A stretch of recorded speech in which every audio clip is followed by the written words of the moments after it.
Is this you? The moment you have a crush, the moment you start dating someone new, the moment that you're interested in someone, you can already see the wedding. You can already see yourself taking their last name or giving them your last name or having children or falling way too fast, right? And this actually isn't a healthy behavior, and I'm guilty as charged. This comes from childhood. This comes from trauma. So follow me down this rabbit hole. This happens when a child has such a traumatic childhood that is consistent. They're just in a space where maybe they're being abused verbally, emotionally, physically, that living in reality is so painful that they have to live in fantasy. They're really good at being in their mind, creating different scenarios, creating different perceptions of the world. And something that happens to these children, like myself, is that they think that they're begging or fantasizing that someone is going to come save them from this horrible situation from their parents or the people that are taking care of them, right? Or they're fantasizing like, man, I wish mom and dad will change. I hope that they're going to change. I'm seeing the possibility of them changing, and then finally they can love me the way that I need to. And this ties into our relationships, right? There's this unprocessed pain comes into our relationships. And so when we meet somebody new, we want safety because we had such unsafety when we were younger. So what do?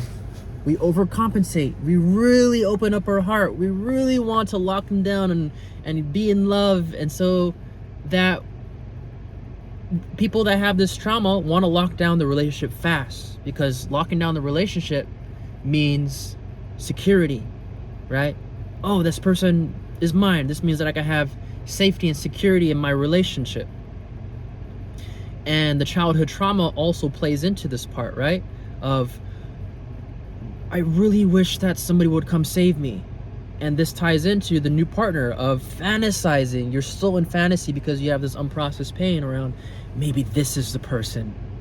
This is the person that's gonna come and take away all my issues, all my pain, everything that's just gonna become just perfect, like a fairy tale, right? And this is the reason why people like myself, and other people around the world end up falling way too fast.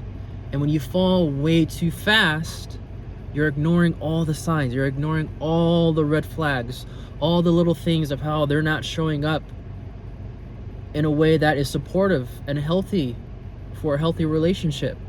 And people like me and people that have this type of trauma end up getting just betrayed and hurt because we're such in fantasy land, and we're not actually in reality. We're not actually seeing what's happening in reality. We're in this state of in fantasy, right? And also the other part that I was talking about, that you're wishing that mom and dad or whoever was raising you, it's like, oh, like I hope they change, right? The kid hope that mom and dad will see how they're hurting them, and that they're gonna change one day and they're gonna love me the way that I need, and they're gonna stop hurting me and cussing at me or hitting me.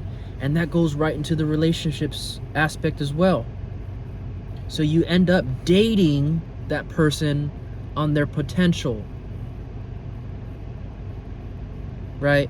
And that's where our empathy can really hurt us, right? It's like these people are showing us a certain action that is not in line with a healthy relationship, but our fantasy, right? Our trauma is saying, oh, but if I love them more or show them how they're hurting me, that they will change.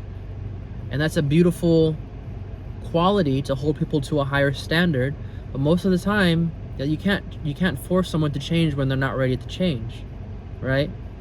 So when we are falling too quickly and we are ignoring the red flags, and we are being given a certain energy through actions that are not in line with a healthy relationship, and we're ignoring that and seeing the potential in them, that is going to end up being the red flags happening over and over again. You getting hurt over and over again.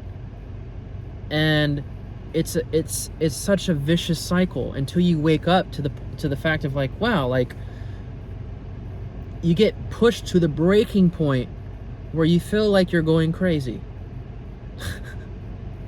So that is just kind of behind the scenes of what's happening with people that fall in love way too quickly, right?